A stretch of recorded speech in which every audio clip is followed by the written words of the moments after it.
Assalamualaikum warahmatullahi wabarakatuh. Perkenalkan, nama saya Auliasi Salsabila.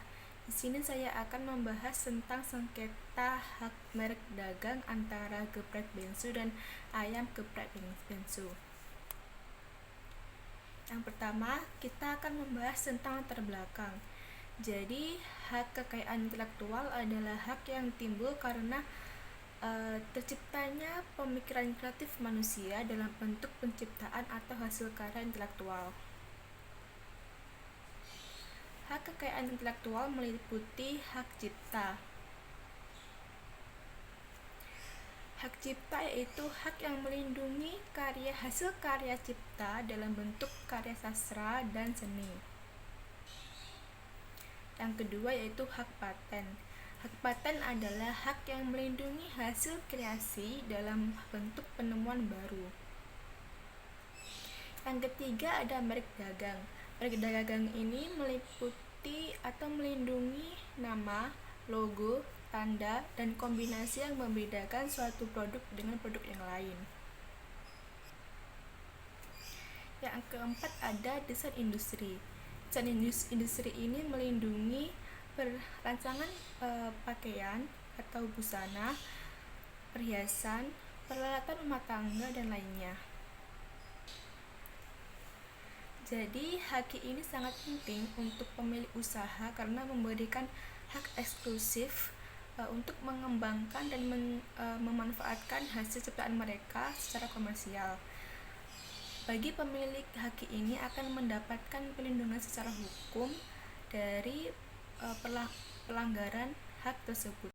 Dalam kasus sengketa antara geprek bensu dan ayam geprek bensu ini melibatkan jenis hak yaitu hak merek dagang karena hak perebutan hak atas nama dan logo dari produk ayam geprek mereka masing-masing, yang dimana Ruben Onsu yang selaku pemilik dari brand geprek bensu ini melayangkan gugatan atas kesamaan merek dagang dari ayam geprek bensu. Kita masuk ke kronologi kasus. Pada April 2017, ayam geprek bensu yang dimiliki oleh PT Ayam Geprek milik Beni Sujono didirikan dan didaftarkan mereknya, dan mereknya sudah mendapatkan sertifikat merek dagang. Pada Juni 2018, Ruben Onsu mendaftarkan merek geprek bensu atas nama perusahaannya. Pada tahun yang sama, Ruben Onsu melayangkan gugatan kepada PT Ayam Geprek Bensu yang dimiliki oleh Beni Sujono kepada Pengadilan Niaga atas kesamaan nama dan logo. Pada 2019, Pengadilan Niaga membenarkan hak ayam geprek bensu atas nama bensu dan membatalkan pendaftaran merek geprek bensu karena kesamaan. Pada Juni tahun 2020, keputusan Pengadilan Niaga dipertahankan oleh Mahkamah Agung. Mahkamah Agung menyatakan PT Ayam Geprek Beni Sujono sebagai pemegang hak eksklusif atas nama bensu karena telah mendaftarkan terlebih dahulu.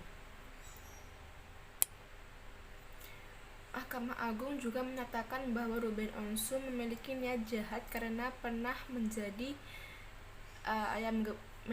BA Ayam Geprek Bensu sebelum mendirikan mereknya sendiri yaitu Geprek Bensu. Kita masuk ke analisis kasus. Dalam kasus sengketa nama merek dagang antara merek geprek bensu milik Ruben Onsu dan ayam geprek bensu milik PT Ayam Geprek Beni Sujono, ini yang menjadi persoalan utama yaitu kesamaan logo dan nama, yang dimana logo dan nama ini tidak bisa dipisahkan dari merek karena itu yang akan menentukan apakah adanya unsur pelanggaran atau tidak. yang dimana Ruben Onsu ini mendaftarkan merek dagang atas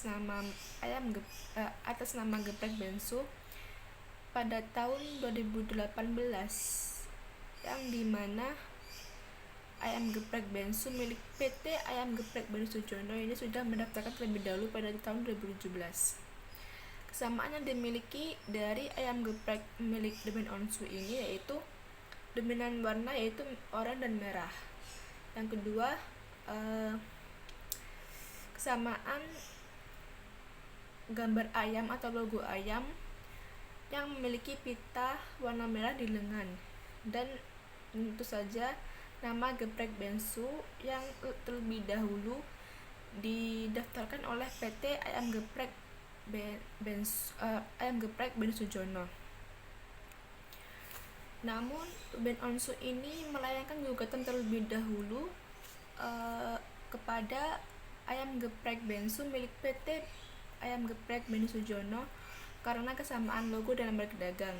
Namun gugatan tersebut ditolak oleh Mahkamah Agung karena memang PT Ayam Geprek Beni Sujono ini mendaftarkan terlebih dahulu nama tersebut, dan Mahkamah Agung ini menganggap Ruben Onsu ini memiliki niat jahat karena sebelum dia mendirikan Geprek Bensu, dia telah menjadi brand ambassador dari Ayam Geprek Bensu milik PT Ayam Geprek Beni Sujono.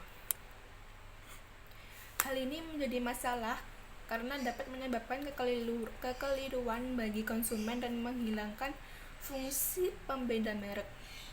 Berdasarkan Undang-Undang Merek, tidak diperbolehkan mendaftarkan suatu merek yang sama atau mirip dengan merek lain untuk barang atau jasa sejenis.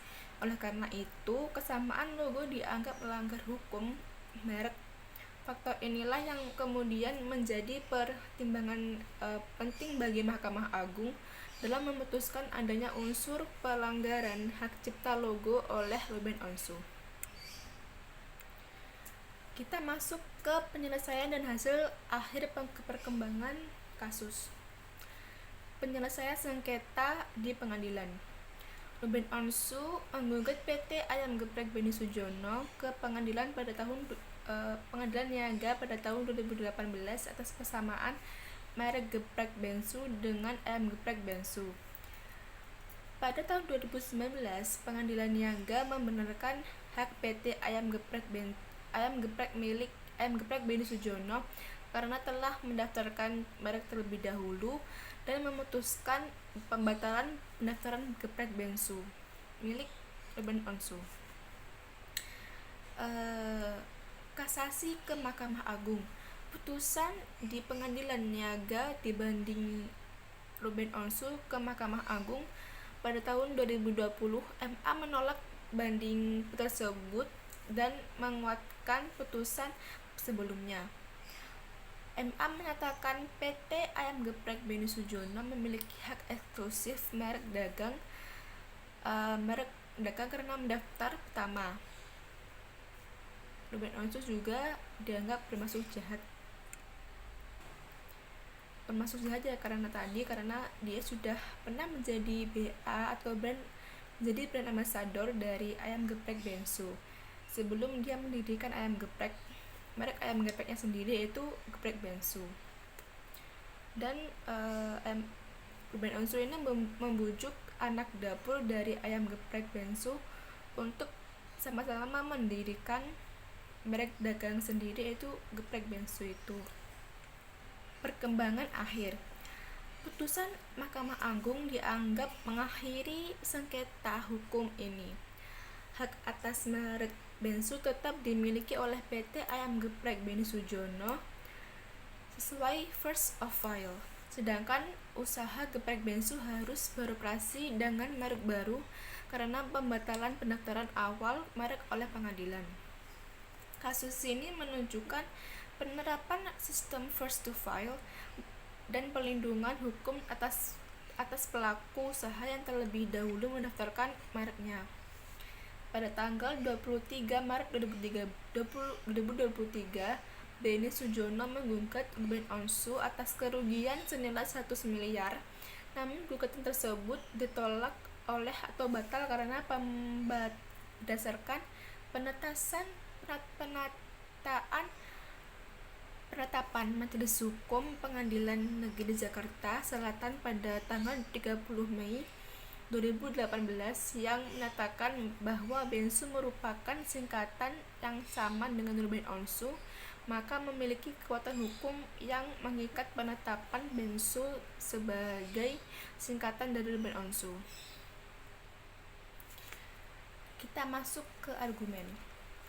Menurut saya, kasus sengketa hak merek dagang antara ayam geprek bensu dan geprek bensu ini sejak awal memang patut diduga terjadi pelanggaran hak oleh Ruben Onsu.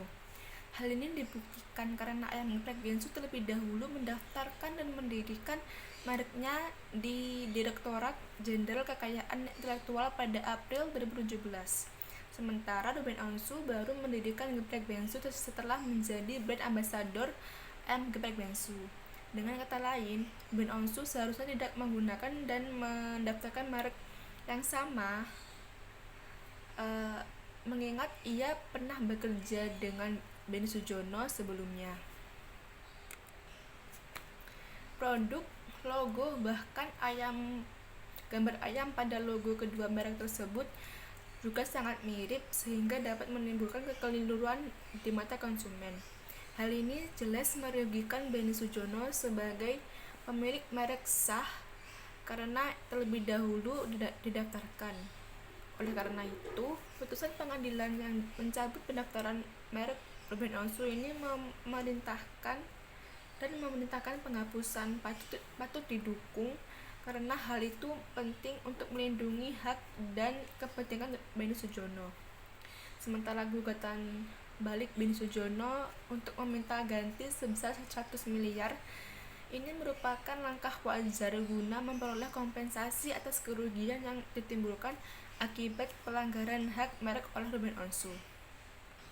Kesimpulan, kasus sengketa hak merek dagang antara ayam geprek bensu dan geprek bensu ini bermula dari persaingan bisnis makanan ayam geprek. Sengketa timbul karena Ruben Onsu mendirikan dan mendaftarkan merek dagang yang serupa setelah menjadi brand ambassador ayam geprek bensu yang didirikan terlebih dahulu oleh PT Ayam Geprek Benny Sujono. Produk dan logo kedua merek sangat mirip sehingga menimbulkan kekeliruan karena menimbulkan kekeliruan. Ruben Onsu dituntut dan akhirnya menerima sanksi berupa pencabutan pendaftaran merek serta ganti rugi atas pelanggaran hak dan hak sah pemilik utama yaitu Benny Sujono.